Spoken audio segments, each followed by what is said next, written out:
Please buy me. I'll give you 5 sons. That's what the lonely widow shouted across the winter auction yard. Folks gasped. The wind carried her words through the crowd like a slap. She wasn't begging for pity. She was bargaining for her life.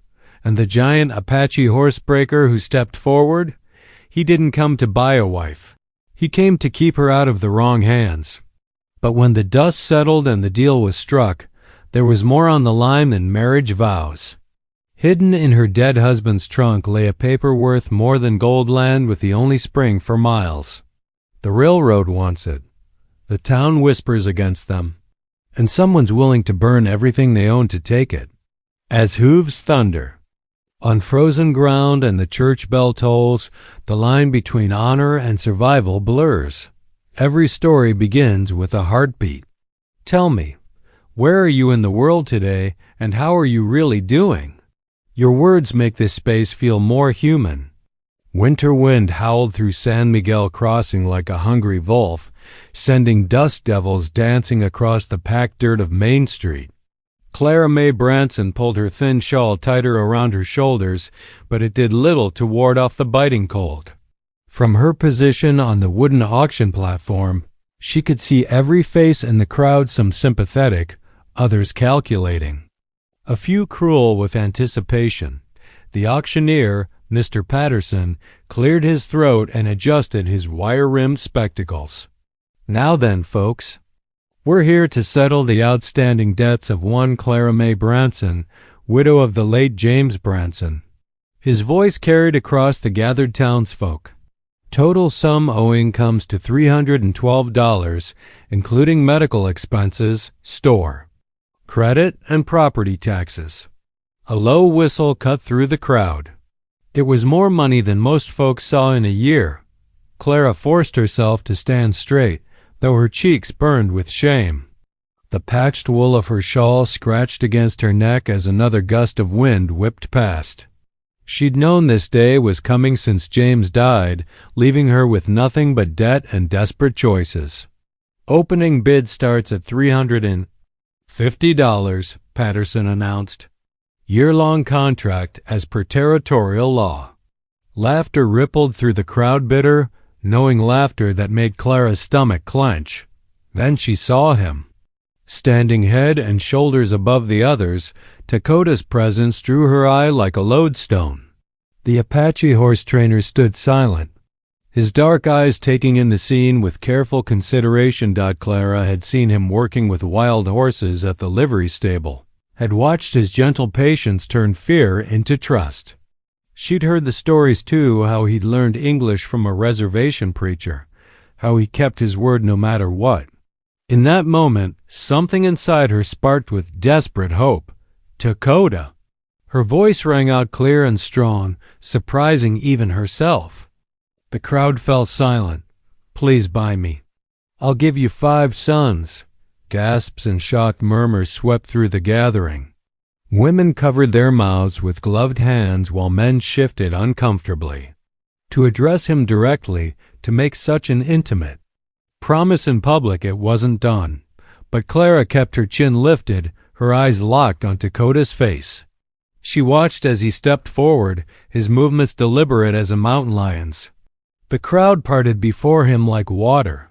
350. Called out Buck Wesley, a cattle buyer known for his wandering hands and mean temper. His smile made Clara's skin crawl. 400. Dakota's deep voice resonated across the square. His words were precise, carefully formed. Wesley's face darkened. 425. 450. Dakota didn't even look at his opponent, keeping his eyes on Clara. The bidding continued, each man raising the stakes while the crowd watched in tense silence. Clara's heart hammered against her ribs. Wesley had money to spare. Everyone knew he'd just sold a large herd. But there was something in Dakota's stance that spoke of determination. $500, Wesley spat, his face red with anger and wounded pride. Dakota reached into his vest and pulled out a single gold coin. It caught the weak winter sunlight as he held it up. $520. His voice was quiet but carried to every ear. "All I have." Wesley opened his mouth, then closed it. The crowd held its breath. Finally, the cattle buyer cursed and turned away. "Sold." Patterson's gavel crack echoed like a gunshot. "Sheriff, if you'll record the contract." Sheriff Taylor stepped forward with his ledger, looking uncomfortable but determined to do his duty. "Reverend Hopkins, you'll witness?" The town preacher nodded, his kind face troubled but accepting. They quickly drew up the year-long marriage contract, with Dakota signing his name in careful letters while Clara's hand shook as she made her mark. Dakota turned to her then, offering his arm as proper as any gentleman. "Mrs. Branson." Clara laid her hand on his sleeve, feeling the solid strength beneath the worn cloth. "Thank you," she whispered, her voice barely steady. Together they walked down the street, past the shocked faces and wondering eyes. Clara kept her head high, though her legs trembled with each step. At the hitching post, Dakota's horse waited, a sturdy bay gelding with patient eyes. Without a word, Dakota lifted her onto the horse's back. His hands were warm and sure, a stark contrast to the cold wind that still whipped around them. He mounted. Behind her, gathering the reins with careful precision, as they rode out of town, the setting sun painted the sky in sheets of gold and purple. Clara sat stiffly at first, uncertain how to handle such close quarters with a man she barely knew. But as the horse's steady gait ate up the miles, she found herself gradually leaning back against Dakota's chest, grateful for the shelter from the wind. Neither of them spoke. The only sounds were the creak of saddle leather, the soft thud of hoofbeats, and the lonely cry of a hawk riding the winter thermals above. The air between them was thick with questions unasked and answers yet to be discovered. Clara watched her breath form small clouds in the cold air, each one carrying away another piece of her old life. Ahead lay Dakota's homestead and whatever future they might forge together. Behind them, the sun finally slipped below the horizon, leaving the world caught between day and night, between what was and what might be. The bay gelding picked its way carefully through the gathering dusk, steam rising from its flanks in the cold air. Clara's fingers had long since gone numb around the saddle horn, and her boots felt like blocks of ice despite the warmth of the horse beneath her. The rolling hills stretched endlessly before them, their slopes dotted with patches of snow that gleamed like silver in the fading light. Another icy creek crossing made Clara gasped as frigid water splashed against her skirts. Dakota's steady presence behind her hadn't wavered during their hours of slow travel, but the silence between them stretched tight as a fiddle string. Finally, she couldn't bear it any longer. "Why did you do it?" she asked, her voice barely above a whisper. "Why bid?" "For me?" The creak of leather filled the pause before Dakota answered. "No woman should be sold to men without honor." His words were measured, careful. "I saw Wesley's eyes. I know his reputation." Clara's throat tightened. She'd seen that look in Wesley's eyes, too, like a wolf sizing up injured prey. "Thank you." She managed. They rode on as darkness settled over the land like a heavy blanket. The moon rose, casting just enough light to pick out the path ahead. In the distance, a coyote called, its lonely song echoing across the hills. Another answered, closer this time. Finally, a warm glow appeared through the trees' lamplight spilling from window glass. As they drew closer, Clara made out the shape of a modest cabin, well-built despite its small size. A thin curl of smoke rose from the stone chimney, and she could hear horses nickering softly from a nearby corral. Dakota drew the gelding to a halt near the cabin's front door. The sound of hoofbeats on frozen ground had barely faded when the door swung open, spilling golden light across the yard. A young woman stood in the doorway, her dark hair gleaming in the lamplight. "Brother," she said, then turned her attention to Clara. "Welcome." Her English was careful but clear, her smile tentative but genuine. "This is my sister, Ayoka," Dakota said as he dismounted. He reached up to help Clara down, his hands steady and impersonal as they spanning her waist. Her legs trembled from the long ride, but she forced herself to stand straight. "Come inside," Ayoka gestured. "Food is ready." Clara followed her through the door, taking in every detail of her new home. The cabin's main room was neat and warm, with a small fire crackling in the hearth.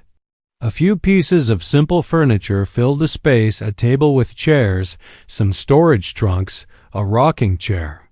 Near the fire, the familiar smell of leather mingled with wood smoke and something savory cooking. "Please, sit." Ayoka indicated one of the chairs at the table. "I have venison stew." Clara sank onto the wooden seat, grateful to be out of the saddle. Her eyes followed Ayoka as she moved to the hearth, ladling thick stew into tin bowls. The younger woman's movements were graceful and sure. Speaking of long practice at making this home run smoothly. Outside, she could hear Dakota caring for the horse, his boots crunching on frozen ground. The sound of familiar chores somehow made this strange situation feel more real. Clara wrapped her hands around the warm bowl Ayoka set before her, letting the heat seep into her cold fingers. The stew was rich and flavorful, but Clara could barely taste it. She ate mechanically, overwhelmed by the strangeness of her surroundings. The lamplight threw dancing shadows on the log walls. Through the window, she could hear the soft sounds of horses moving in their corral. Everything felt both alien and oddly peaceful. When Dakota came in, stamping his boots clean, Ayoka served him without a word. They ate in comfortable silence, clearly used to sharing quiet meals together. Clara found herself studying them when they weren't looking. The way they moved around each other with the ease of long familiarity, the occasional glances they exchanged that seemed to carry whole conversations. After the meal, Ayoka rose and gestured for Clara to follow. "I will show you where to sleep." She led Clara to a small room off the main living area. A narrow bed stood against one wall, covered with a colorful quilt. A chest for clothing sat at its foot, and a small table held a lamp and wash basin. "This was our mother's room," Ayoka said softly. "I hope you will be comfortable here." Before Clara could respond, Dakota appeared in the doorway. He kept his distance, careful not to crowd her in the small space. "Thank you for your courage today," he said simply. "Sleep well." With a slight nod, he turned and climbed the ladder to the loft above, his footsteps quiet overhead. Ayoka bid her good night as well, leaving Clara alone with her thoughts. She sat on the edge of the bed, not yet ready to lie down. The quilt beneath her fingers was soft with age and careful washing, its pattern complex and beautiful. She wondered about the women who had stitched it, about the mother who had once slept in this room. The wind picked up outside, moaning around the cabin's eaves like a lost soul. Clara finally pulled off her boots, setting them carefully beside the bed within easy reach. She lay down fully clothed, pulling the quilt up to her chin. The bed was surprisingly comfortable, but sleep felt very far away. In the darkness, she listened to the unfamiliar sounds of her new home, the pop of settling logs in the cooling fireplace, the whisper of wind through tree branches, the occasional stamp of a horse in the nearby corral. Had she made a bargain she could live with? Only time would tell. As exhaustion finally overtook her, Clara's last conscious thought was of Dakota's quiet words at the auction. No woman should be sold to men without honor. Perhaps, she thought as sleep claimed her, that was enough to build on for now. Dawn crept over the eastern hills, painting frost across the landscape in silvery threads. Clara woke to unfamiliar sounds, the clinking of tin cups, the soft murmur of voices, and the rich aroma of coffee drifting through the cabin. For a moment she lay still, remembering where she was. The quilt felt heavy and warm against the morning chill through the small window. She could see Dakota moving purposefully across the yard, his breath visible in the cold air. He carried a metal bucket and an axe toward the horse corral where frost had turned the wooden fence rails. White as bones. The horses stamped and nickered at his approach, their own breath creating clouds in the crisp morning air. Clara dressed quickly, smoothing her wrinkled skirts as best she could. When she emerged from the small bedroom, Ayoka stood at the hearth, stirring something in a cast-iron pot. "Good morning," Ayoka said, her smile warming her eyes. "Coffee is ready." Clara accepted a steaming cup gratefully, wrapping her cold fingers around its warmth. Through the window, she watched Dakota breaking the ice in the horse's water trough, his powerful strokes precise and careful. "He always tends the horses first," Ayoka said, following Clara's gaze. "Even before his own breakfast." Over bowls of thick porridge sweetened with dried berries, Ayoka explained the rhythm of their days. "Water must be drawn from the creek each morning and evening," she said, gesturing with her spoon. "The horses need hay and grain. Firewood must be split and stacked before the snow comes." Clara nodded, memorizing each task. "I want to help. I'm strong enough for hauling water." "Good." Ayoka's approval was clear. "We work together here." After breakfast, Clara followed Ayoka outside. The younger woman showed her the path to the creek, where they filled buckets with ice-cold water. Clara's arms trembled with the weight, but she refused to complain. By their third trip, she had found her balance, though water still sloshed over her boots. Near midday, the sound of hoofbeats drew their attention. Dakota rode into view, leading 2 wild mustangs, one a dun-colored mare, the other a leggy yearling colt. Both horses tossed their heads nervously, eyes rolling white at the sight of the cabin. From Shadow Canyon, Dakota explained as he guided them into the corral. Winter would have been hard on them there. Clara moved closer to the fence, fascinated. Despite herself, the mustangs circled the corral, their movements quick and frightened. Dakota simply stood in the center, quiet and still. Minutes passed. Gradually, the horses' circles grew smaller. Their steps slowed. "Watch," Ayoka said softly beside her. "My brother speaks their language." Indeed, Dakota seemed to communicate without words. When he finally moved, it was with such deliberate grace that neither horse startled. He kept his body language calm and open, allowing them to approach at their own pace. The dun mare was the first to stretch out her neck, nostrils flaring as she caught his scent. Clara found herself holding her breath, impressed by his patience. She had seen men break horses before, her late husband included, but never like this. There was no violence here, no battle of wills. Just quiet understanding. The afternoon sun was lowering when Clara finally turned to the task of unpacking her few belongings. Most fit easily into the chest at the foot of her bed: 2 dresses, some undergarments, a worn shawl. At the bottom of her bundle, she found her husband's old trunk, its brass lock still firmly fastened. She sat back on her heels, staring at it. The trunk held the last of James's things, papers, perhaps, or keepsakes. She had never opened it.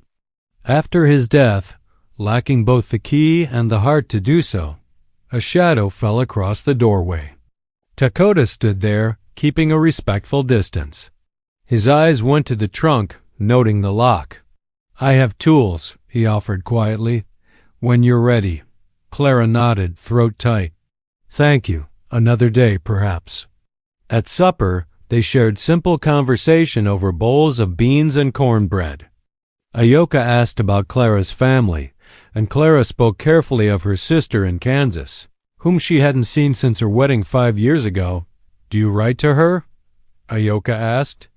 "When I can," Clara replied, though letters don't always find their way through.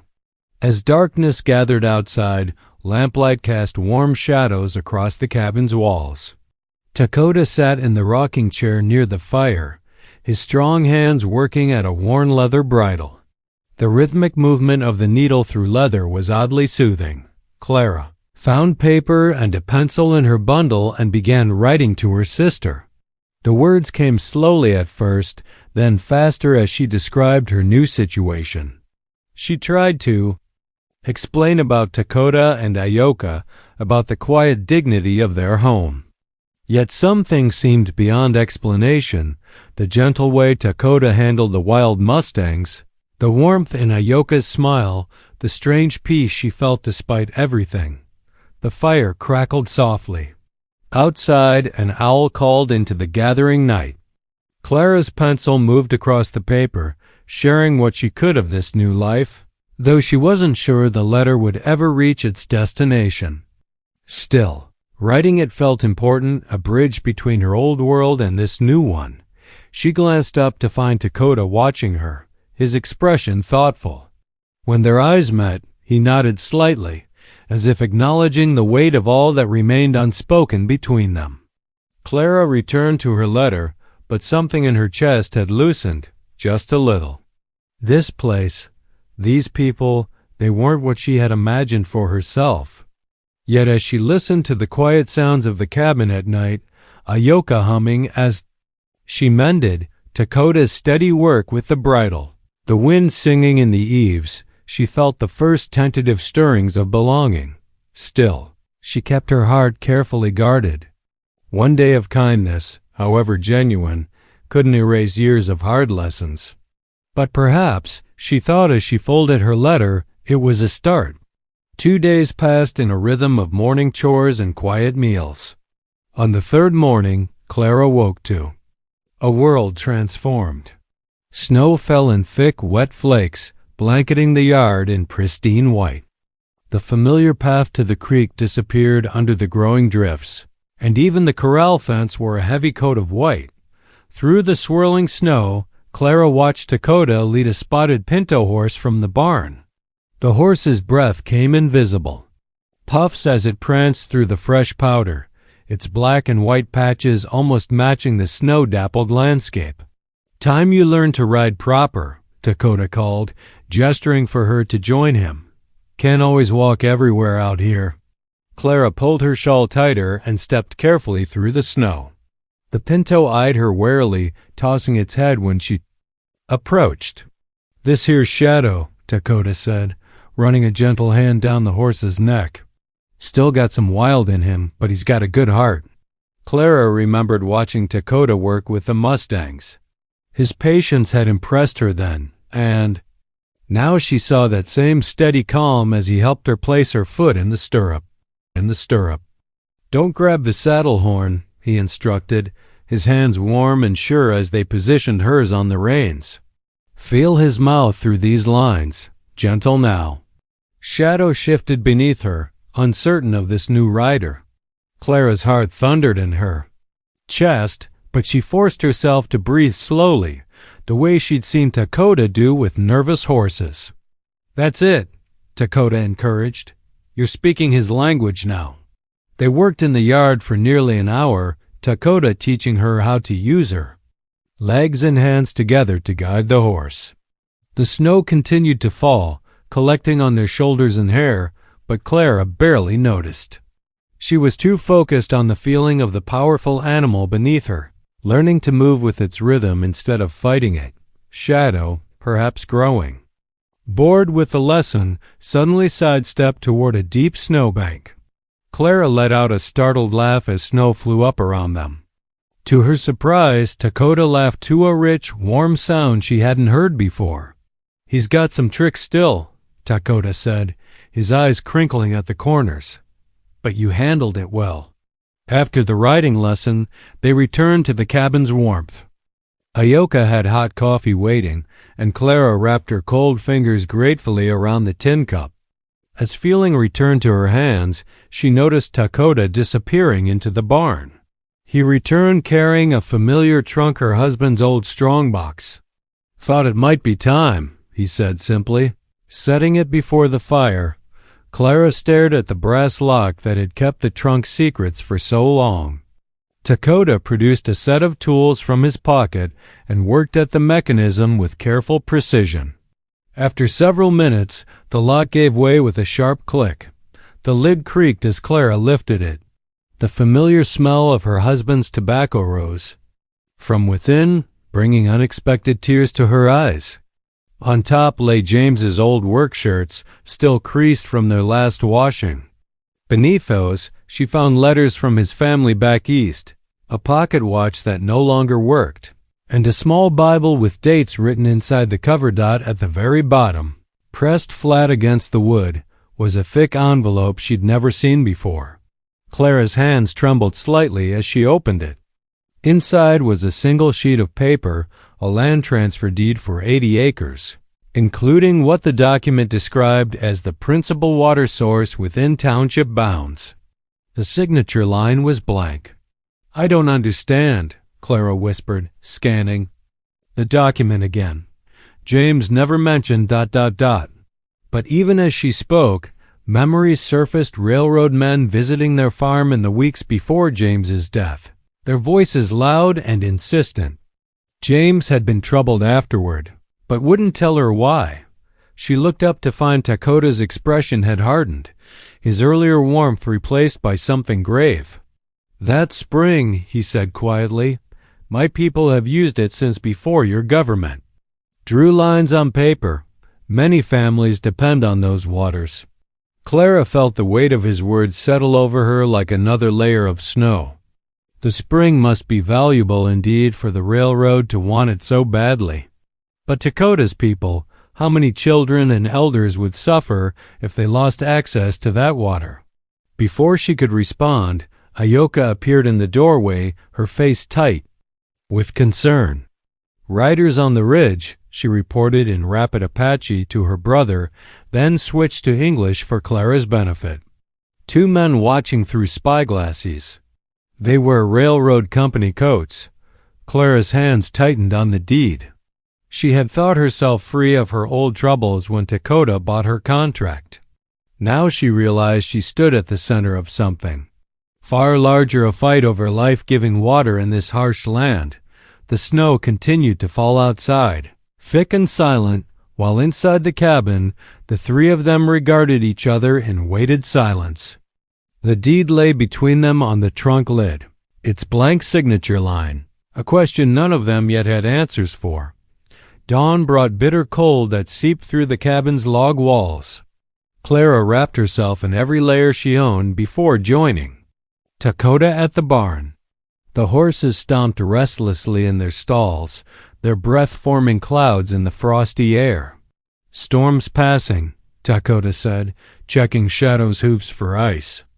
"But the road to town won't be easy." Clara nodded, tucking the precious deed deeper into her coat pocket. The preacher studied law back east before taking up the cloth. "If anyone knows what to do with this paper, he will." They set out as the sun cleared the eastern ridge, casting long shadows across the snow-covered trail. The going was slow. Ice had formed in deep wagon ruts, forcing them to dismount and lead their horses down the steepest hills. Clara's boots soon grew heavy with packed snow, and her fingers ached despite her woolen mittens. Dakota rode slightly ahead, testing uncertain ground. When Clara's horse balked at a frozen creek crossing, he dismounted to lead both animals across, the ice cracking beneath their careful steps. Clara watched his sure movements, grateful for his quiet competence. "Thank you," she said when they reached the other side, "for helping me with this. The spring affects your people more than anyone." Dakota helped her back into the saddle before responding. "Water gives life. Its care belongs to all of us now." They reached San Miguel Crossing. By mid-morning, the town looked different in winter light, stark and angular, with smoke rising straight from every chimney into the still air. A few people hurried along the boardwalks, heads bent against the cold. Clara felt their sideways glances as she and Dakota tied their horses outside the church. The preacher's study was warm, heated by a pot-bellied stove in the corner. Reverend Mitchell adjusted his spectacles as he examined the deed, holding it close to the window's pale light. "This is a properly drawn document," he said finally. "Blank signature line notwithstanding, it contains all the necessary elements for legal transfer. With proper witnessing and notarization, you could file it at the county seat. How long do we have?" Clara asked, thinking of the railroad men on the ridge. The preacher's face grew serious. "Not long. The railroad's been aggressive about claiming water rights through squatters precedent. Once they establish regular use of a water source, they can petition for permanent access." "They haven't yet," Dakota said. "My people would have seen them. Then you must act quickly." Reverend Mitchell returned the deed to Clara. "I'll meet you at the clerk's office tomorrow morning. He's a fair man. He'll do what's right if we present a proper claim." After leaving the church, Clara and Dakota made their way to the mercantile for supplies. The store's bell jangled as they entered, and conversation died away. Clara felt the weight of stares as she selected coffee and flour, trying to ignore the whispered comments behind raised hands. "Heard tell he only married her to get his hands on white folks' land." A woman's voice carried clearly across the quiet. "Store. Using her to steal what ain't his." Clara's cheeks burned, but she kept her head high as she counted out coins on the counter. Dakota stood by the door, his face impassive, though she saw tension in the set of his shoulders. The afternoon light was fading when they finished their errands. The preacher had arranged a room for them above the livery stable, knowing the hotel wouldn't rent to a mixed couple. The space was small but clean, warmed by heat rising from the horses below. Clara sat cross-legged on the narrow bed, watching Dakota build up the fire in the small stove.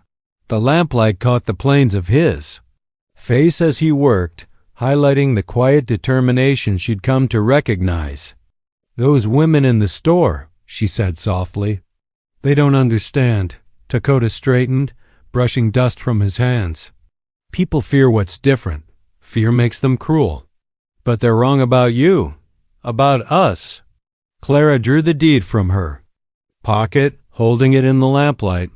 "This isn't about taking anything. It's about protecting something precious. The spring has watered these lands since before any of us were born," Dakota said, settling onto the room's single chair. "The railroad would fence it, control it, decide who lives and who withers." Clara thought of the families who depended on that water, both native and settler. She thought of children going thirsty, crops failing, animals suffering in the summer. Heat. The railroad saw only profit, not the lives bound to that living water. "We won't let that happen," she said firmly. "Tomorrow we'll file the claim, together." Dakota met her gaze across the small room, his eyes reflecting the lamp's steady flame. "Together," he agreed quietly. They talked late into the night, making plans, sharing what they knew of water rights and railroad tactics. The lamp's flame burned low as they spoke of survival and justice, of building something that would last beyond themselves. Outside their window, the stars wheeled above San Miguel crossing sleeping streets, while below, the livery horses shifted in their stalls, their movements a soft counterpoint to the conviction growing between two people who had found common cause. The winter dawn painted San Miguel crossing in shades of pearl and silver. Frost glazed the courthouse steps as Clara, Dakota, and Reverend Mitchell gathered outside the clerk's office. Their breaths formed clouds in the morning air while they waited for the first signs of movement inside. "Remember," the preacher said quietly, "the law is clear on this matter. The deed is properly drawn, and you have the right to file it." Clara nodded, feeling the weight of the document in her coat pocket.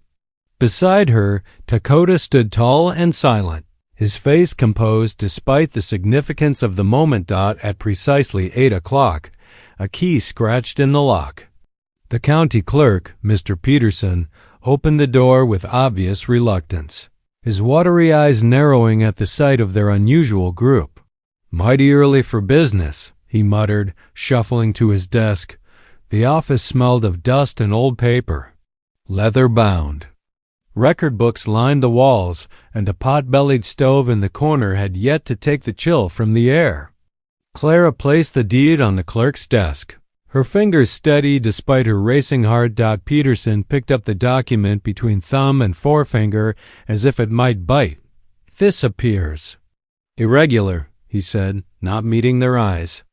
"Perhaps we should wait for the judge's next circuit." "There's nothing irregular about it, Thomas." Reverend Mitchell stepped forward, his voice firm but kind. "The deed is properly drawn. These good people have the right to file it today." The clerk's chair creaked as he shifted uncomfortably. "But surely... considering the circumstances." His eyes flicked to Dakota and away. "The law," the preacher reminded him, "makes no distinction based on circumstances. You know that as well as I do." Long seconds ticked by on the office wall clock. Finally, Peterson pulled out his ledger book with a sigh. "Very well, though I protest being rushed in such a manner."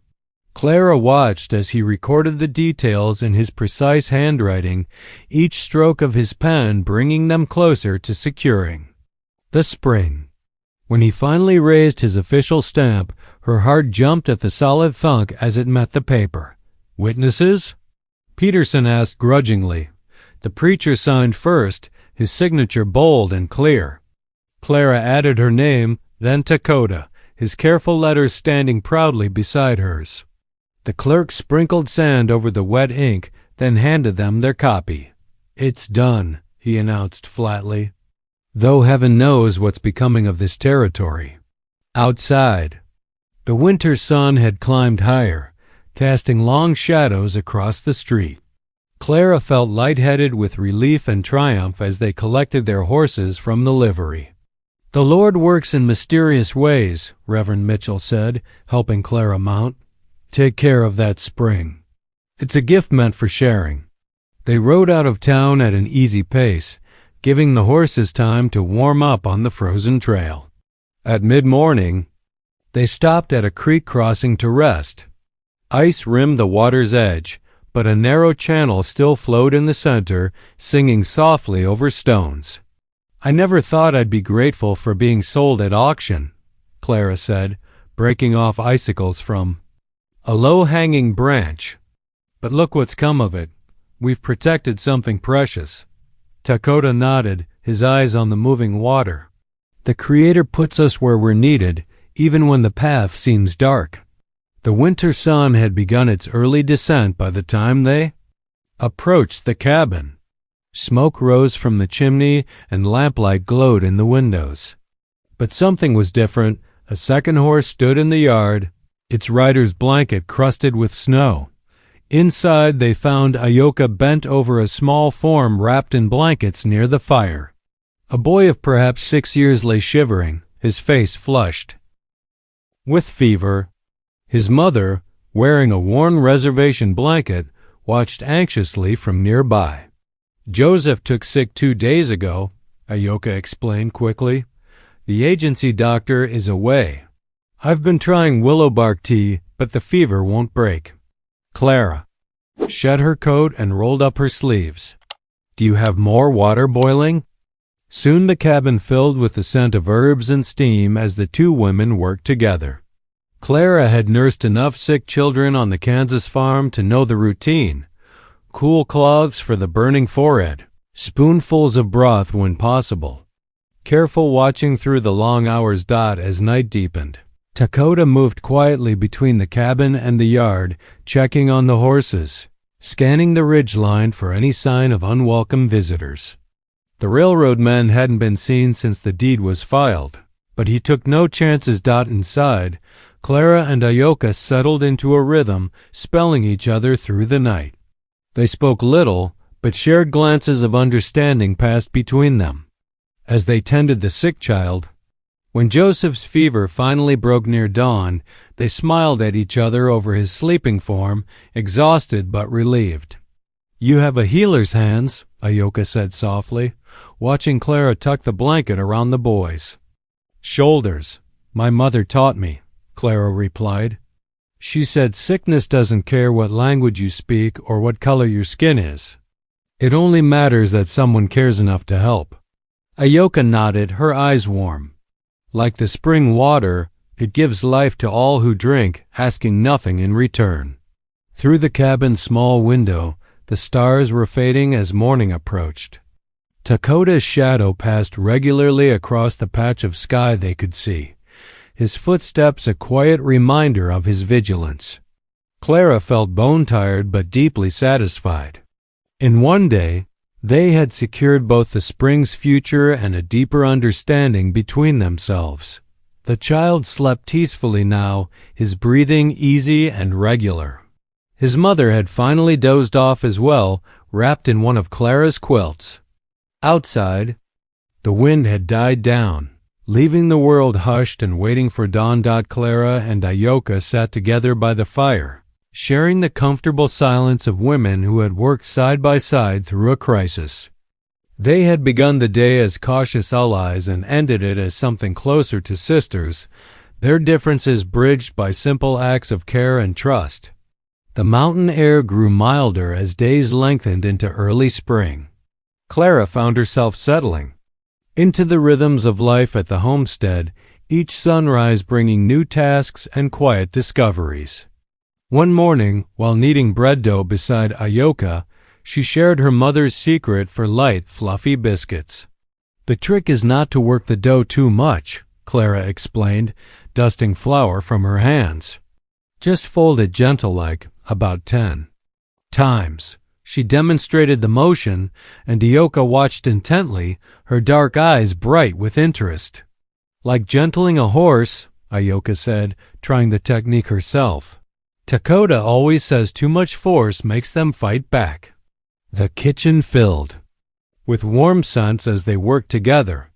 Clara found herself humming old hymns, and soon Ayoka joined in, their voices blending in the morning light. When the biscuits came out golden brown, Takota appeared as if summoned by the aroma. Smells like heaven itself, he said, accepting. A warm biscuit with a smile that made Clara's heart skip. Later that afternoon, Clara sat cross-legged on the cabin floor, mending one of Takota's worn coats. Her needle flashed in the sunlight as she carefully matched the leather patches to the original material. Takota sat nearby, reading from his Bible, his deep voice steady as he helped her sound out Apache words. "This means peace," he said, pointing to a word he'd written in the margin. Clara repeated it carefully, and he nodded in approval. "You have a good ear for our language. It's beautiful," Clara said softly. "Like poetry." She tied off her thread and held up the mended coat. There now, good as new. Their eyes met across the space between them, and something warm and unspoken passed between them. The moment broke when Ayoka called from outside, needing help with the wash. Sunday morning dawned clear and bright. Clara wore her best dress, freshly pressed, and Takota donned a clean white shirt with his dark coat. They rode into San Miguel Crossing together, their horses' hooves raising small clouds of dust from the warming road. The church bell rang across the valley as they approached. Heads turned when they dismounted, and whispers followed them up the wooden steps. But Clara noticed something different now. Several people nodded in greeting, and Mrs. Peterson, the clerk's wife, even smiled. They sat together near the back, Takota's tall frame somehow fitting naturally into the narrow pew. When the congregation rose to sing Amazing Grace, his deep voice joined Clara's, steady and true. The preacher's sermon spoke of bridges between peoples, of God's love knowing no boundaries. Clara felt tears prick her eyes, thinking how far she'd come from that desperate day at the auction. After the service, Clara gathered her courage and spoke to several church ladies about their plan for a barn supper the following Saturday. To her surprise, Mrs. Peterson immediately offered to bring her famous apple pies. "It's time we all got to know each other better," the older woman said firmly, giving Dakota a respectful nod. They spent the ride home planning the gathering. Ayoka would make traditional Apache dishes, while Clara would prepare fried chicken and cornbread. Dakota spoke of inviting his cousins who lived along the creek, and Clara felt a surge of hope about bringing both communities together. The week flew by in a whirl of preparation. They swept the barn floor clean and strung lanterns from the rafters. Clara and Ayoka baked for 2 days straight, filling the cabin with sweet and savory aromas. Dakota split extra wood for the outdoor cooking fires and set up long tables made from planks and sawhorses. Saturday evening arrived warm and clear. The setting sun painted the mountains gold as people began arriving, women carrying covered dishes, men leading their families up the path. Dakota's relatives came on horseback, their children running to greet him with happy shouts. The barn glowed with lamplight as both communities gradually mixed and mingled. Clara watched with joy as Mrs. Peterson asked Ayoka about her beadwork, while Reverend Mitchell engaged Dakota's uncle in a lengthy discussion about horse breeding. Children played together in the yard, their laughter carrying no trace of division. Clara moved among the guests, making sure everyone had enough to eat. She paused beside Dakota, who stood watching the gathering with quiet satisfaction. "I never thought I'd see this day," she said softly. "The spring gives water to all," he replied. "Why shouldn't we share bread as well?" The evening deepened into dusk and stars began appearing above the barn's open doors. Someone brought out a fiddle, and soon the air filled with music.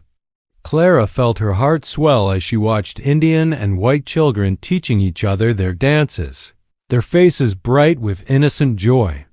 Their ride home the next day took them past the North Road, where a line of railroad wagons stretched into the distance. Heavy equipment rattled on wooden beds, and rough-looking men stared as they passed. Clara felt Dakota tense beside her, though he kept their horses at a steady walk. Only when they reached the safety of their own yard did he speak. "We must be ready," he said quietly, helping her down from her horse.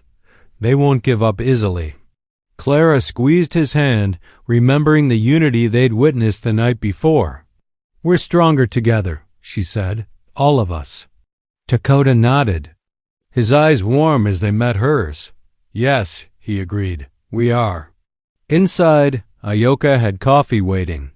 The three of them sat together in the gathering dusk, their conversation soft but determined as they planned for whatever might come next. The morning dawned bright and crisp, with a wind that rattled the cabin windows and sent leaves skittering across the yard. Clara rose before sunrise, her breath visible in the cold air as she made her way to the kitchen. Today was the day of the barn supper, and her stomach fluttered with both excitement and nerves. She stoked the cook stove until its iron belly glowed red hot, then began laying out ingredients for the feast. Flour dusted her apron as she mixed dough for 3 dozen biscuits. The familiar motions calmed her racing thoughts. Outside, she could hear Dakota splitting more wood for the outdoor cooking fires. Ayoka appeared in the doorway, her shawl wrapped tight against the wind. "I will tend the fires," she offered, already moving to gather kindling. "The wind makes them hungry today."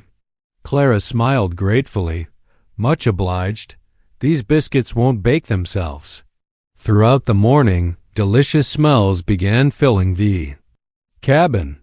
Clara's hands stayed busy with chicken frying, cornbread baking, and beans simmering. She watched through the window as Dakota worked in the barn, arranging rough-hewn benches in neat rows. His powerful shoulders moved with practiced grace as he lifted and shifted the heavy wooden planks. By mid-afternoon, the kitchen counter held an array of dishes. Golden brown biscuits cooled beside a huge pot of beans seasoned with salt pork. 2 dozen fried chicken pieces lay crispy and inviting on a platter. Clara had even managed to bake 2 apple pies, their crusts perfectly flaky. Outside, Ayoka tended 3 separate cooking fires, or chunks of venison roasted on spits. Meat had been seasoned with herbs she'd gathered herself, and the aroma made Clara's mouth water. The Apache woman moved between the fires with quiet efficiency, adjusting the meat and adding wood as needed. The sun began its descent toward the Tide Mountains when the first guests arrived. Mrs. Peterson came bearing her promised apple pies, and soon others followed. Wagons and horses filled the yard as townsfolk and Apache families converged on the homestead. Children darted between adults' legs, their laughter carrying on the wind. Clara stood in the barn doorway, watching as Dakota greeted each arrival with dignity and warmth. He spoke Apache with his relatives and English with the townspeople, moving easily between both worlds. The sight of him welcoming everyone with equal respect made her heart swell with pride. Inside the barn, lanterns cast a golden glow over the gathering. Their light caught the fresh-swept floor and the carefully arranged benches. Dakota had even strung extra lanterns from the rafters, making the space feel almost magical. The smell of roast venison mingled with fried chicken and fresh bread, creating an irresistible invitation to feast. "This is something special," Reverend Mitchell said, pausing beside Clara. "Never thought I'd see the day when both communities broke bread together like this." Clara nodded, watching as Mrs. Peterson earnestly discussed beadwork with one of Dakota's cousins. Nearby, the banker's wife was sampling traditional Apache corn cakes with obvious delight. "Food has a way of bringing folks together," she replied softly. The children seemed to have no awareness of any cultural divisions. They played tag around the barn's support posts, their faces flushed with excitement. One of Dakota's young nephews was teaching the sheriff's son how to use a toy bow, while two little girls, one Apache, one white, sat comparing their dolls in a quiet corner. As the evening deepened, stories began flowing as freely as the coffee. Old Joseph, one of the tribal elders, held everyone spellbound with tales of his youth. Though he spoke in Apache, Ayoka translated, her voice carrying the rhythm of his words.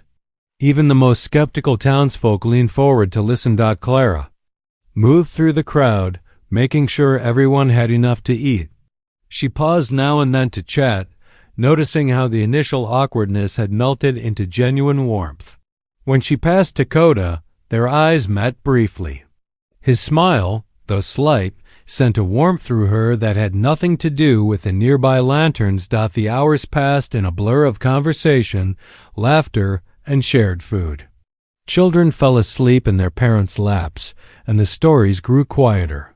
Stars began peeking through the barn's open door, signaling time for folks to head home. As the last wagon rolled away, Clara and Dakota stood together in the barn doorway. The lanterns still glowed softly, casting long shadows across the now empty benches. A profound sense of contentment filled the space where their guests had been. Clara felt the warmth of accomplishment in her chest. This evening had proved something important, that barriers could be broken, that understanding could grow in the simple act of sharing food and stories. She glanced at Dakota, seeing her own satisfaction mirrored in his expression. They didn't speak as they walked back to the cabin. The night sky spread vast and glittering above them, countless stars piercing the darkness. The wind had died down, leaving a peaceful stillness in its wake. Their footsteps crunched softly on the packed earth, moving in perfect rhythm. In this moment, Clara felt a sense of belonging she hadn't experienced since before her husband's death. The evening's success had shown her that she wasn't just surviving anymore. She was building something new, something meaningful. And the quiet presence of the man beside her made that future seem full of promise. The deep stillness before dawn, shattered with screams and the acrid smell of smoke. Clara jolted awake, her heart hammering against her ribs. Through the cabin's frost-covered window, an orange glow painted the sky. "Fire!" Ihoka's voice cut through the darkness. "The barn!" Clara scrambled into her boots, not bothering with the laces. She grabbed her shawl and rushed outside, the bitter cold biting through her nightdress. The sight stopped her breath. Their barn, where just hours ago they'd celebrated with neighbors, was engulfed in flames. The fire roared against the black sky, sending sparks spiraling up like angry fireflies. Dakota was already running toward the inferno, his silhouette dark against the blaze. "The horses!" he shouted. Clara could hear their terrified whinnies. Over the crack and snap of burning timber, she raced to the well, her hands shaking as she worked the pump. Ayoka appeared beside her with buckets. Together they formed a desperate chain, passing water back and forth. The heat pressed against their faces like a furnace wall, making it hard to breathe. Dakota disappeared into the barn's smoke-filled entrance. Clara's heart stopped until he emerged, leading two panicked horses. Their eyes rolled white with fear as he guided them to safety. He dove back in, coughing but determined. "It's too hot," Clara screamed as another support beam crashed, down in a shower of sparks. "Dakota, please." He staggered out one final time, soot-streaked and gasping, just as the roof gave way with a thunderous groan. The whole structure collapsed inward, sending a geyser of flames toward the pre-dawn sky. They could only watch, helpless, as the fire devoured their barn dot. As the sky lightened to gray, the flames finally began to die. The barn was nothing but smoking ruins, its blackened beams jutting up like broken teeth. The smell of burnt wood and hay hung thick in the air. "Look here," Dakota called, examining the snow near what remained of the barn's back wall. Clear boot prints led away from the scene, heading north toward the railroad camp. His jaw tightened as he studied the tracks. Clara wrapped her arms around herself, shivering in the morning cold. All their work, the symbol of unity they'd created, destroyed in a single night. The timing wasn't lost on her dot. By midday, hoofbeats announced visitors. Deputy Hal Granger rode up with two other men, their expressions grim. Behind them, more townspeople gathered, their wagon wheels crunching over the frozen ground. "Dakota," Granger called out, his hand resting too casually near his pistol. "Got witnesses say they saw you near the barn late last night after the supper was done." Clara stepped forward. "That's because he lives here. He was checking the horses before bed, like he always does." The deputy's thin smile didn't reach his eyes. Three reliable men saw someone matching his description acting suspicious-like. "And now look here. Barn burned right after you all tried mixing white folks and Indians together. Seems mighty clear to me." "You're wrong." Clara's voice shook with anger. "Why would he burn his own barn? His own horses?" "To stir up trouble, I reckon. Make folks sympathetic to his cause." Granger turned to the growing crowd. "Way I see it, man like that's dangerous. Needs to be locked up before worse happens." Murmurs rippled through the onlookers. Clara recognized faces from the supper, people who'd shared food and stories just hours ago. Now they stood apart, uncertainty and suspicion in their eyes. Sheriff arrived, looking troubled. "Deputies got sworn statements, Dakota. Have to take you in, least until we sort this out." He glanced at the crowd, which was growing larger and more restless. "Best come peaceful like." "Can't hold them back if things turn ugly." Clara grabbed Dakota's arm. "You can't take him." "This is wrong." But Dakota gently removed her hand. "I will go," he said quietly. "Truth will show itself." His eyes met hers, conveying what he couldn't say aloud, that resistance would only make things worse. The sheriff stepped forward with iron cuffs. Clara's vision blurred with tears as they led Dakota away. Ayoka stood beside her, rigid with controlled fury. "This isn't justice," Clara whispered. "This is fear doing its worst work." As the crowd dispersed, Clara saddled her horse. "Watch the homestead," she told Ayoka. "I'm riding to town." The sun was setting by the time Clara sat at Reverend Mitchell's desk, papers spread before her. The preacher had offered his study as a quiet place to think, away from prying eyes. Her hands trembled as she wrote, crossing out words and starting again.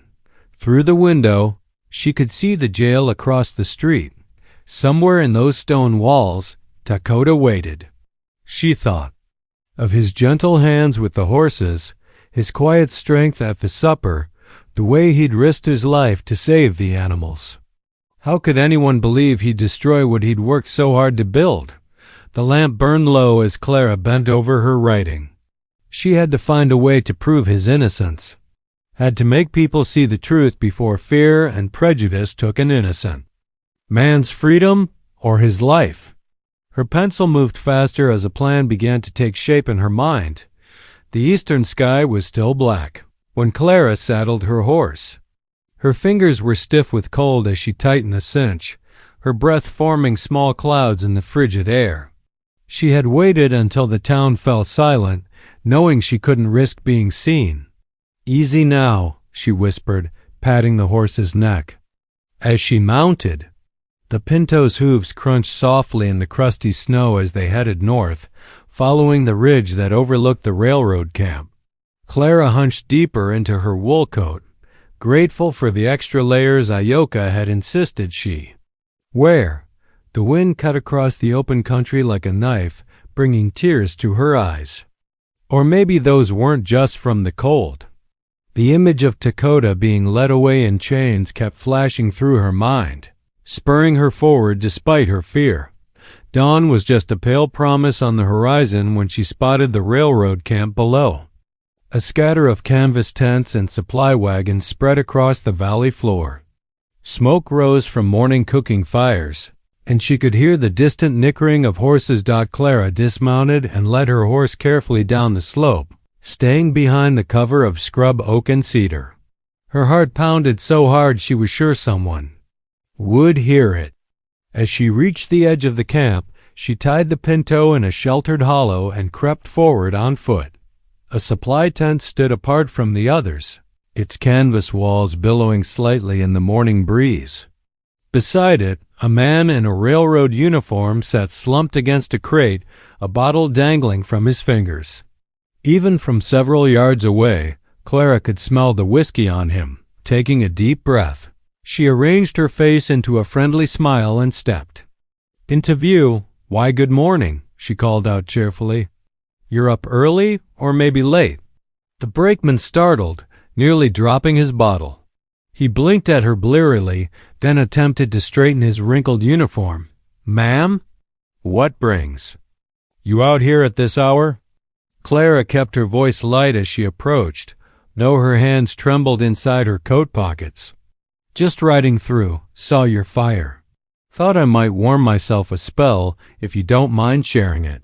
Course, he slurred, gesturing to another crate. "Join me in a drink?" "Celebrating a job well done, I am." Clara's pulse quickened, but she maintained her easy manner as she settled onto the crate. "Oh, what kind of job?" The brakeman took another long pull from his bottle. "Sent those troublemakers a message, we did.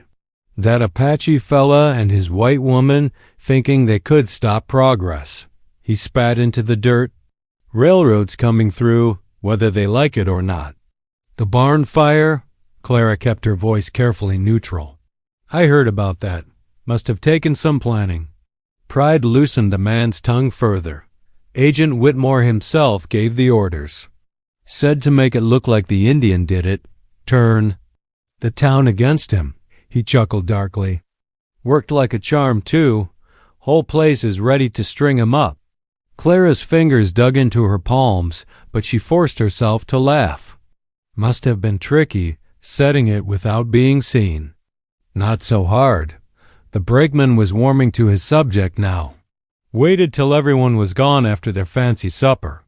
Soaked some hay with coal oil, put it right up against the back wall. "Quick as you please." He took another drink.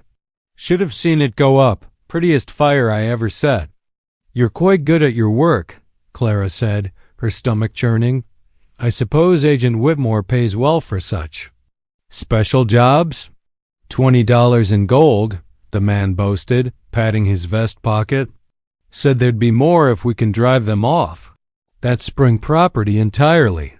His bloodshot eyes narrowed suddenly. Say, who did you say you were again? Clara stood quickly. Just a passing stranger, grateful for your hospitality. I should be on my way now. She walked away as casually as she could manage, though every instinct screamed at her to run. Only when she reached her horse did she allow herself to shake, tears of rage and relief mixing on her cheeks. She had what she needed. Now she just had to make it count. The sun was sinking toward the western hills by the time Clara rode back into San Miguel Crossing. Her muscles ached from hours in the saddle, but there was no time to rest. She went straight to the jail, where the sheriff's deputy eyed her suspiciously. I need to see him, she said firmly. It's my right as his wife. After a long moment, the deputy shrugged and unlocked the heavy door. 10 minutes, he growled. Dakota sat on a narrow cot in the last cell, his back straight despite the circumstances. His eyes met Clara's through the iron bars, and something in her chest tightened at the quiet dignity in his face. I found proof, she said softly, moving close to the bars. Quickly, she told him everything she'd learned at the railroad camp. The brakeman admitted it all. Agent Whitmore ordered it done, paid them to frame you. Dakota nodded once, as if this merely confirmed what he'd already known. It was never about the barn, he said quietly. The spring is what they want. I won't let them have it. Clara's voice was fierce. And I won't let them hang you for their crime. She gripped the cold bars. At sunrise, I'm going to the sheriff. With what I know, then to every person in town who'll listen. It will be dangerous, Dakota said, his dark eyes searching her face. The railroad has many friends here. So do we, Clara replied. People who came to our supper, who saw what we're trying to build. They just need to hear the truth. A ghost of a smile touched Dakota's lips. You are brave, Clara May Branson. I learned it from you, she whispered. The deputy's bootsteps approached, signaling the end of their time. Clara straightened her shoulders, drawing strength from Dakota's steady gaze. Tomorrow would bring its own battles, but for now, knowing she carried the truth gave her courage enough. Rest, Dakota said softly as she turned to go. Tomorrow will need all your strength. Clara nodded, holding his eyes one last time before the deputy led her away. Outside, the last light was fading from the sky, but her path forward had never been clearer. Dawn painted the sky in shades of iron gray as Clara stepped out of the preacher's house. The winter air bit through her shawl, but she barely noticed the cold. Her mind was fixed on the gathering crowd in the town square, there. Angry voices carrying on the morning wind. She hurried to the livery where Dakota's pinto waited. The horse nickered softly as she approached, and Clara took comfort in its familiar presence. Her hands trembled slightly as she tightened the cinch, but her voice was steady as she spoke to the animal. We've got to make them listen, friend. The sound of boots on wooden planks drew closer, heavy, purposeful steps that spoke of dangerous intent. Clara swung into the saddle, gathering the reins. Taking a deep breath, she urged the pinto forward, out of the stable and into the harsh morning light. The crowd had swollen to nearly 50 men, milling around the jailhouse with ropes coiled in their hands. Some carried rifles, others brandished pick handles and clubs. Their breath steamed in the cold air as they shouted for justice. Clara's heart hammered against her ribs, but she sat tall in the saddle. She guided the pinto straight into the square, hooves clattering against the frozen ground. A few men turned at the sound, then more, until a path opened through their midst. Listen to me. Her voice rang out clear and strong across the square. You're about to hang an innocent man. Ain't nothing innocent about that Apache, someone called out. We all know who burned that barn. No, you don't, Clara said firmly. She drew the Pinto to a halt in the center of the crowd. But I know who did, and I can prove it. The mob shifted uneasily. Clara saw faces she recognized, the blacksmith who'd helped repair their wagon wheel, the merchant who traded fairly, with Dakota for leather goods. Good men, mostly, but scared and angry. Yesterday morning I rode to the railroad camp, she continued, her voice carrying across the square. I spoke with one of their men, a brakeman, drunk on whiskey and his own pride. He told me everything. The sheriff pushed through the crowd, his badge catching the weak morning light. What exactly did he say, Mrs. Branson? Clara met his gaze steadily. He bragged about setting the fire himself on direct orders from Agent Whitmore. Said they paid him $20 in gold to do it and make it look like Dakota's work. She raised her voice to reach the edges of the crowd. They want the spring on our land, and they'll stop at nothing to get it. Murmurs rippled through the gathering. Some men lowered their weapons, looking uncertain. Others gripped their ropes tighter. That's just words, someone shouted. Could be making it all up to save her husband. Contract husband, another voice corrected with a sneer. Bought and paid for. Clara's cheeks burned, but she held her head high. I swear on my Bible what I'm telling is truth. The brakeman described exactly how he did it, soaked hay with coal oil, placed it against the back wall after our supper was done. Said it was the prettiest fire he ever set. The sheriff stepped closer to her horse. Words alone won't stand up in court, ma'am. We need real proof, something solid we can take before a judge. Then give me time to find it, Clara pleaded. There must be evidence at the camp, the empty oil cans, the gold they paid him, something to prove what I heard. And let him escape while we wait? A burly man near the front hefted his rope meaningfully. Dakota gave his word he wouldn't. Try to escape, Clara said firmly. He wants the truth known as much as anyone. The sheriff studied her face for a long moment. Behind him, the crowd shifted restlessly, their anger temporarily checked but not extinguished. Finally, he nodded slowly. One day, he said, I'll give you until sunrise tomorrow to bring me proof. After that, he goes before the judge with what evidence we have. Relief made Clara's hands shake on the reins, but she kept her voice steady. Thank you, Sheriff. That's all I ask. As the crowd began to disperse, some men still grumbling, Clara dismounted and approached the jail. The deputy led her through. With a grunt, and she found Dakota standing at his cell bars. I heard, he said quietly, it was brave, what you did. Clara reached through the bars to grasp his hand. I'll find the proof, Dakota, I swear it. His fingers tightened briefly around hers. Be careful. The railroad men will not want their plan discovered. She nodded, reluctantly releasing his hand. I'll be back before sunset. Stay strong. The rest of the morning passed in a blur of preparation. Clara returned to the preacher's house, where his wife helped her gather supplies, rope, matches, a small spyglass borrowed from the church study. She packed dried beef and hard biscuits, knowing she couldn't risk stopping to cook. The Lord watches over those who seek justice, the preacher's wife said softly as she helped Clara check her saddlebags. We'll be praying for your safety. Clara managed a tight smile. Thank you. I'll need those prayers before this day is done. By mid-morning, she was ready. The Pinto seemed to sense her urgency, dancing slightly as she mounted. The town had grown quiet again, though she could feel eyes watching from behind curtained windows. The preacher stood on his porch as she rode past.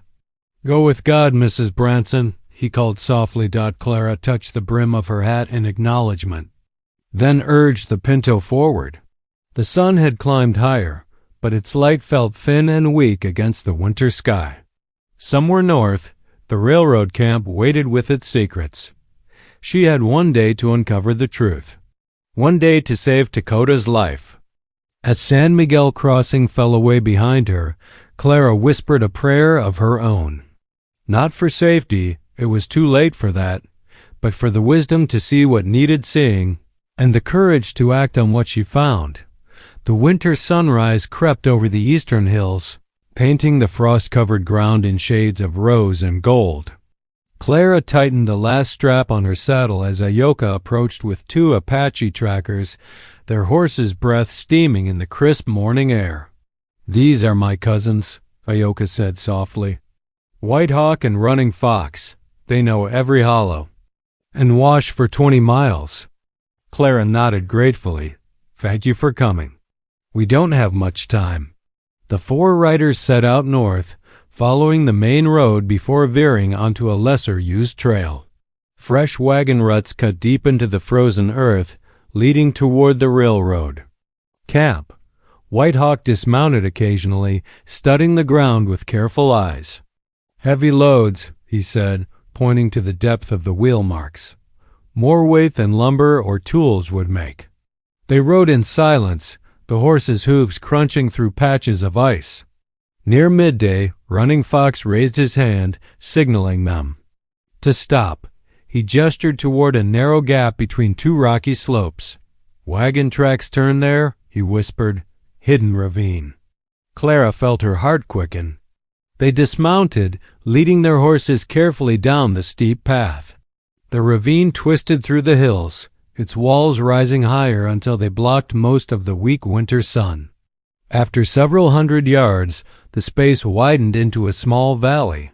There, partially hidden behind a stand of juniper trees, stood dozens of wooden barrels. They were stacked neatly, each marked with shipping labels and railroad company brands. Running Fox moved forward silently, examining the ground around them. "Men were here yesterday," he said. "Many boots, wagon wheels." They loaded these for transport. Clara approached the nearest barrel, her fingers tracing the painted markings. "These are meant for shipment east," she said. "But why would they?" Her voice trailed off as she noticed a dark stain on the wooden slats. Ayoka touched the damp spot. "Water," she said. "Fresh water." Understanding dawned cold and clear in Clara's mind. "They're stealing from the spring. Taking our water to sell back east." White Hawk lifted the lid of one barrel, confirming it was full to the brim with clear spring water. Clara pulled her journal from her saddlebag, sketching the company brands and shipping marks with quick, precise strokes. Each detail might matter when they confronted the sheriff. "Sheriff, we need to get one of these back to town," Clara said, studying the heavy barrels. "It's the proof we need." The trackers exchanged glances, then nodded. Working together, they managed to lift one barrel onto their strongest horse, securing it with extra ropes. The animal shifted under the weight but held steady. The journey back was slow and careful. They had to stop often to rest the horse carrying the barrel, and the winter afternoon began fading too quickly. Frost formed on their coats and hats as the temperature dropped with the sun. "We'll make it," Ayoka assured Clara, seeing her anxious glances at the darkening sky. The sheriff gave until sunrise. "We have time." They reached San Miguel Crossing just as dusk was settling over the town. A few people stopped to stare as the unusual group made their way down the main street, the laden horse plodding between them. Clara led them straight to the sheriff's office, where lamplight still burned in the window. The sheriff stepped out at their approach, his eyes widening at the sight of the barrel. "Mrs. Branson, what's all this?" "Evidence," Clara said firmly, her voice carrying in the quiet street. "This barrel was filled yesterday with water from our spring. There are dozens more hidden in a ravine north of here, all marked for Eastern shipment. The railroad's been stealing what they couldn't buy." The sheriff circled the barrel slowly, examining the company marks. He ran his fingers over the shipping labels, then lifted the lid to check the contents. His expression grew grimmer with each discovery. "This is mighty serious business," he said finally. "Theft and fraud both, if what you're saying is true." "I've drawn every mark and brand," Clara said, holding out her journal. "The trackers can verify where we found them and when they were moved. And this water ... double quote, she touched the barrel. This water proves they're taking what isn't theirs to take."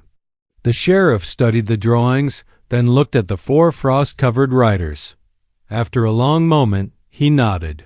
"Reckon that's enough to arrest the railroad agent." "Deputy!" The deputy appeared in the doorway, and the sheriff gave quick orders. "Fetch Agent Whitmore. Bring him here under guard." As the deputy hurried away, the sheriff turned back to Clara. "Best get your husband, Mrs. Branson. He's been waiting long enough." Clara's heart leaped. She hurried into the jail, a yoke close. Behind her, Dakota was standing at his cell door, his eyes finding hers immediately. The sheriff unlocked the cell with a metallic clang. "You're free to go, Mr. Dakota. Seems we owe you an apology."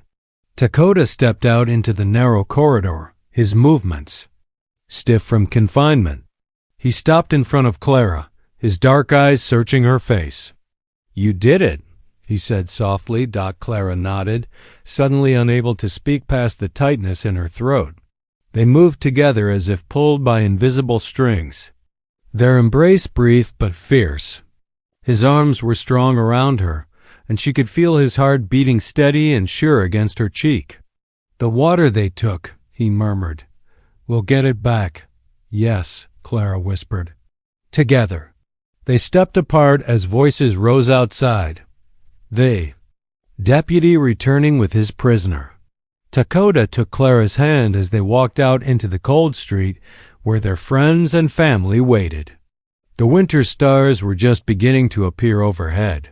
Bright and sharp in the gathering dark dot, their battle wasn't over, but for this moment, truth had won out over lies, and justice had found its way home.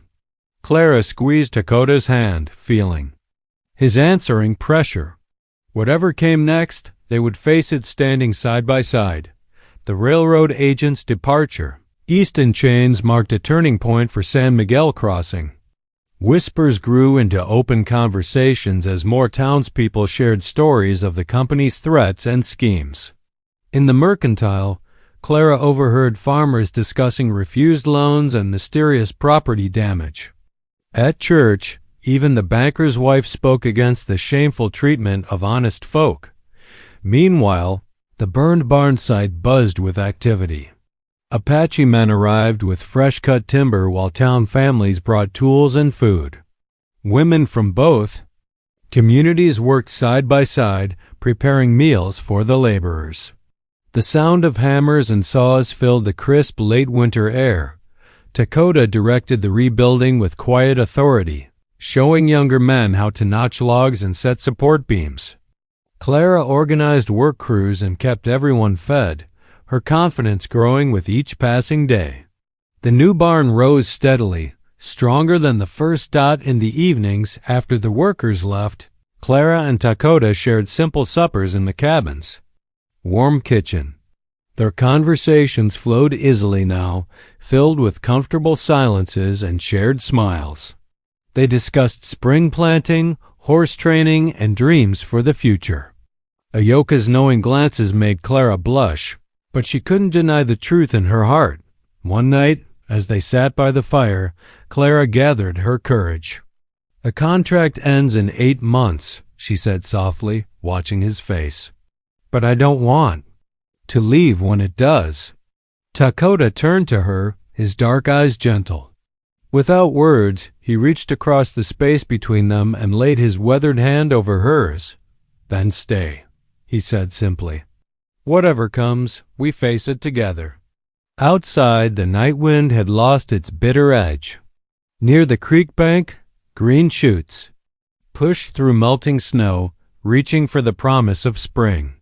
Their hands remained linked, a bridge between two worlds becoming one. The summer sun warmed the weathered boards of the porch as Clara gently rocked back and forth, cradling her newborn son against her shoulder. His tiny fingers curled around the edge of his blanket, his peaceful breathing mixing with the soft creak of the rocking chair. From the corral came the rhythmic sound of hoofbeats and Dakota's low, steady voice as he worked with a young Mustang. Ioka moved between the clotheslines, pinning white sheets that snapped in the warm breeze. The air carried the sweet scent of fresh laundry and summer grass. A wagon rattled past on the dusty road, the driver touching his hat brim in greeting. His wife smiled and waved from beside him, no trace of the suspicious glances that had once followed Clara and Dakota. Down by the creek, children's voices drifted up from where the town and reservation families gathered to splash in the cool water. The spring flowed strong and clear, enough for everyone now that the railroad's theft had been stopped. Clara closed her eyes, remembering that bitter winter morning at the auction block, her heart pounding as she made her desperate offer to a stranger.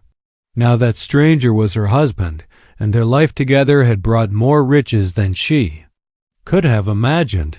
The porch boards creaked as Dakota climbed the steps, still wearing his work gloves. He paused beside the rocking chair, reaching down to brush a gentle finger across their son's dark hair.